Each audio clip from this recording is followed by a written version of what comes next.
Direto do plenário está de volta. Vamos acompanhar a sessão desta quarta-feira, que volta do seu intervalo com a presidência da ministra Rosa Weber. 60, 50, 60, 69 e 60, 82. Ministra Rosa Weber, eu passo a palavra ao eminente STF. relator para o voto. Supremo, julgações que questionam alterações da reforma trabalhista que fixa o teto para pagamento de indenizações decorrentes de dano moral em relações de trabalho. Os advogados, o senhor Procurador-Geral da República, pelas belíssimas Inicia o voto o relator, que ministro Gilmar Mendes. iluminarão esse julgamento. A matéria objeto das ações diretas em julgamento, como nós percebemos, inclusive das sustentações, é extremamente sensível. A reforma trabalhista, ao estabelecer parâmetros para a fixação do quanto indenizatório dos danos extrapatrimoniais, buscou, de certa forma, garantir um mínimo de isonomia, tanto em relação aos empregadores quanto em relação aos empregados, diante da discrepância das decisões judiciais no país. Por outro lado, justamente por tratar-se de dano extrapatrimonial, que atinge a esfera de personalidade da pessoa, a escolha de um parâmetro de uniformização deve igualmente respeitar a individualidade do sofrimento causado e não gerar ainda mais discriminações. Com tais preocupações em mente, passo à análise das ações apregoadas. Inicialmente, presidente, então eu falo da necessidade de análise conjunta das ações diretas de inconstitucionalidade 5.870, 6.050, 6.069 e 6.082.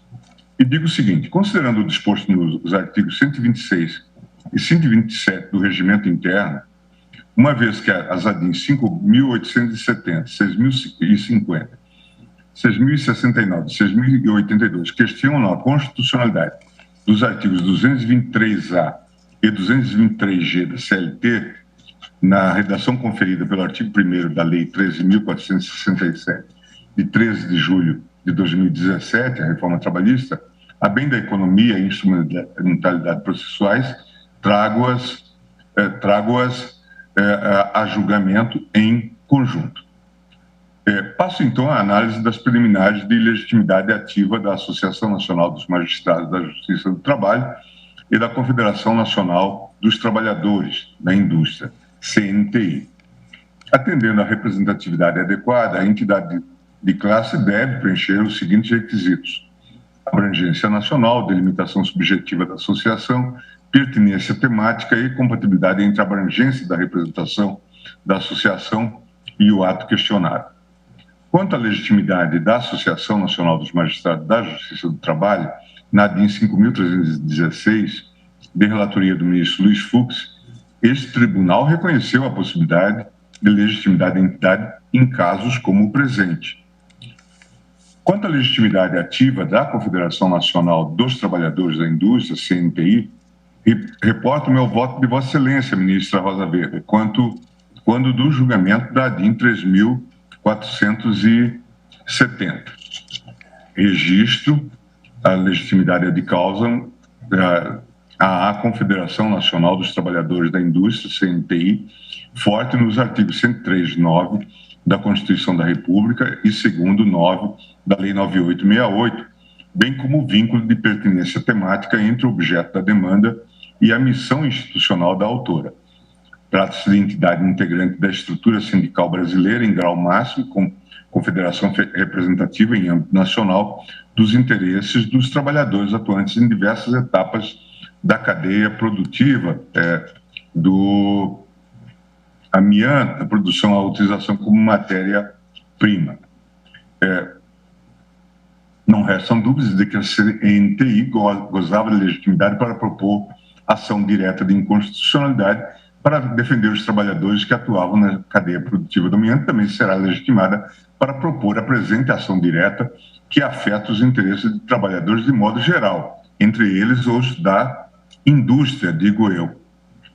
Desse modo, forçoso concluir pela legitimidade de associações representativas de parcelas de uma mesma categoria, como no caso da Confederação Nacional dos Trabalhadores da Indústria e da Associação dos Magistrados da Justiça do Trabalho para a propositura de ADIM. E, por fim, eu também, presidente, só registro quanto à perda de objeto da ADIM 5.870, que eu digo preliminarmente, cabe declarar a prejudicialidade da ADIM 5.870 diante da perda de vigência da MP 808 de 14 de novembro de 2017. A jurisprudência do Supremo é assente quanto à prejudicialidade da ação direta de inconstitucionalidade por perda superveniente de objeto quando sobrevém a revogação da norma impugnada pela sua não conversão em lei, quer com sua rejeição expressa, quer pelo decurso do prazo, sem que tenha havido apreciação pelo Congresso.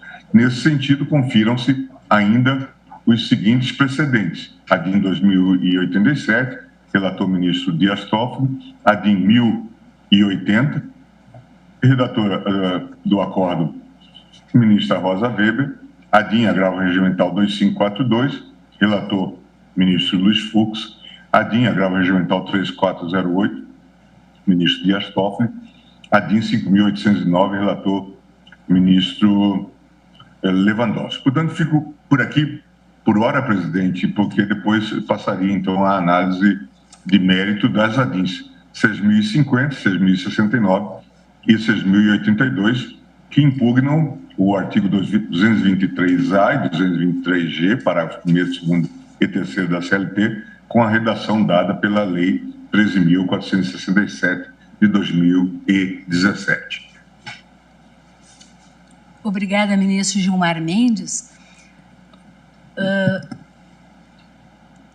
Vou colher os votos dos eminentes pares com relação a essas preliminares, né, de legitimidade ad causam ativa, com relação à Ana Matra e à Confederação Nacional dos Trabalhadores na Indústria, e ainda com relação à perda de objeto, né, em função do prejuízo, assentando o prejuízo da ação direta de inconstitucionalidade, seria assim, a 5080, né, ministro?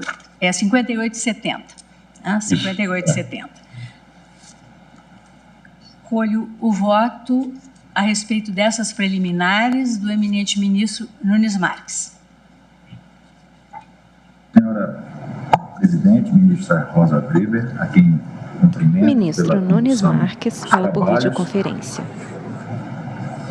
Ministra Carmen Lúcia, senhores Pele ministros, clara, cabelo levemente grisalho, usa toga preta por cima do terno azul marinho, camisa branca, gravata azul. Ao fundo, parede branca, bandeiras do Brasil e do Piauí. Objetiva, eu acompanho o eminente relator da conclusão da análise das preliminares e os fundamentos já por dele expostos. Supremo julgações que questionam alterações da reforma trabalhista que fixam teto para pagamento de indenizações decorrentes de dano moral em relações de trabalho. Ministro Alexandre de Moraes, eu procurava Vossa Excelência na tela e Vossa Excelência chegou. Aliás, eu fiquei a aguardar o retorno. Onde está sentado o ministro Alexandre de Moraes. Para o voto com relação à prejudicialidade da primeira tem formato da letra U invertida.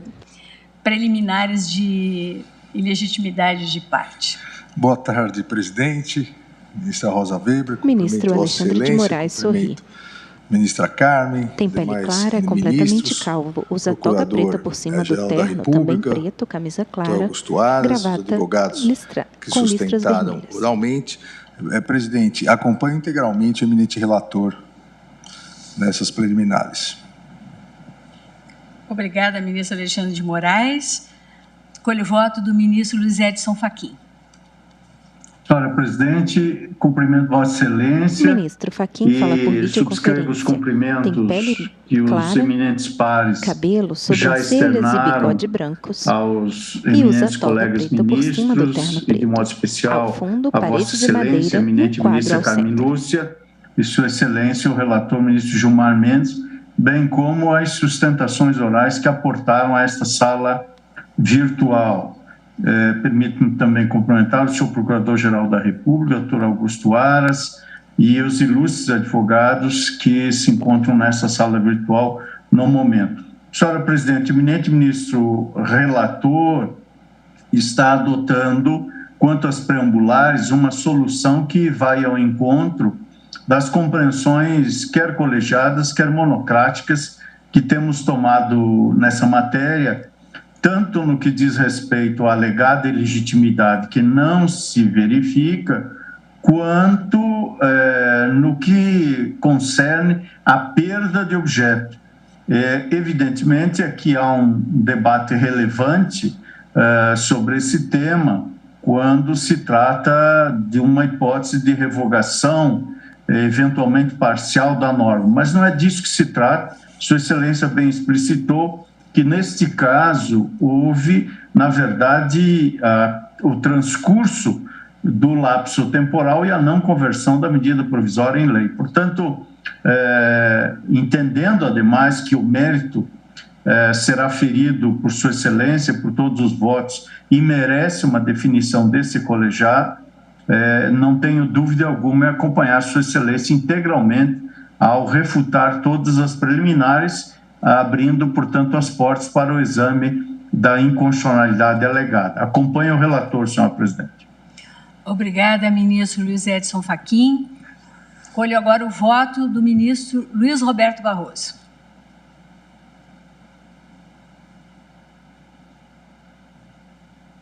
Presidente, o eminente ministro relator está rejeitando os preliminares, certo?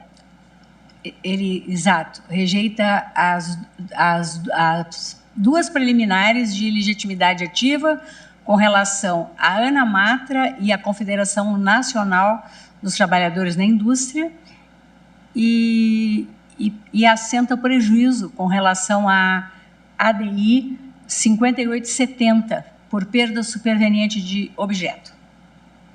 Presidente, estou de pleno acordo quanto ao prejuízo e, igualmente, quanto ao direito de propositura. Já temos reconhecido o ministro Luiz Roberto Barroso fala por videoconferência. Pele clara, cabelos grisalhos, toga preta por cima do terno escuro. Ao fundo, uma estante de madeira repleta de livros. Não tem legitimidade para litigar apenas questões corporativas de magistrados, mas sim questões institucionais importantes, como certamente é essa Supremo julgações que questionam alterações da reforma trabalhista que fixam teto para pagamento de indenizações decorrentes de dano moral em relações de trabalho. As proposições de natureza preliminar. Agradeço, ministro Luiz Roberto. Ministro Dias Toffoli. Ainda não retornou. Colho o voto, então, da eminente ministra Carmen Lúcia.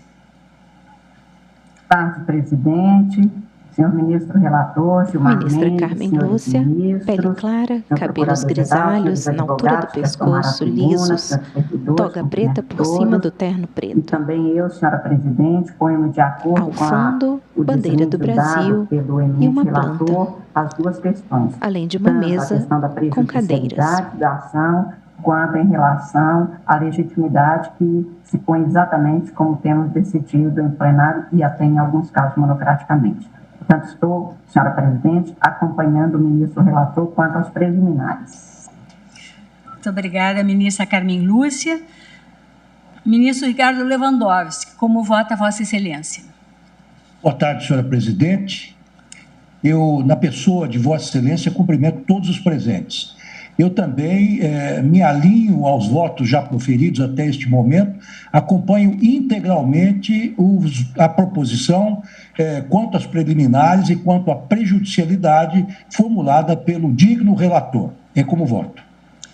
Obrigada, ministro Ricardo Lewandowski. Eu também estou acompanhando às inteiras o voto do eminente ministro Gilmar Mendes, tanto no que respeita as preliminares de legitimidade ativa formuladas com relação seja à Ana Matra, seja à Confederação Nacional dos Trabalhadores da Indústria, na esteira da jurisprudência da Corte. Penso que talvez esta Corte, que distingue entre legitimados universais e legitimados especiais, e no caso, Ministra a Rosa Associação Weber, e a Confederação do STF, estariam com legitimados especiais. Talvez essa corte ainda venha a se debruçar, quem sabe alargar a sua compreensão, não mais distinguindo essas duas espécies, né, essa universalidade Supremo e essas julgações que questionam alterações da reforma trabalhista que fixam teto para pagamento de indenizações decorrentes de dano moral em relações de trabalho. Como também presente a pertinência temática e na esteira, como muito bem destacou o eminente ministro Gilmar Mendes, da jurisprudência reiterada da Corte. Acompanho Sua Excelência da mesma forma com relação à extinção do processo sem resolução do mérito por perda superveniente de objeto. Então, assentamos o prejuízo e eu proclamo esses resultados: rejeição das preliminares de forma unânime e extinção da ação direta de inconstitucionalidade 5870, sem resolução do mérito, pela prejudicialidade declarada. Senhores ministros, devolvo a palavra ao ministro Gilmar Mendes com relação às ADIs remanescentes, as 3 ADIs remanescentes. Presidente, eu proporia ao plenário, se houver concordância, que nós prosseguíssemos na próxima sessão, tendo em vista o adiantado da hora e a extensão do voto e as questões que foram aqui suscitadas. Entendo muito oportuna a colocação de Vossa Excelência, ministro Gilmar Mendes, porque o tema é denso, embora comum às 3 ADIs, ele exige um debate e exige uma reflexão aprofundada, e sei que o voto de Vossa Excelência é um voto substancioso, né? Mas consulto os colegas se há alguma objeção. Todos de acordo? De acordo. Com relação, pode ser quarta-feira que vem? Então, vamos deixar, eu já designo desde logo para a continuidade de julgamento a próxima quarta-feira. Ministra Rosa Weber, vice-presidente do STF, na presidência da sessão. Agradeço a presença de todos, desejo uma excelente noite e declaro encerrada a sessão.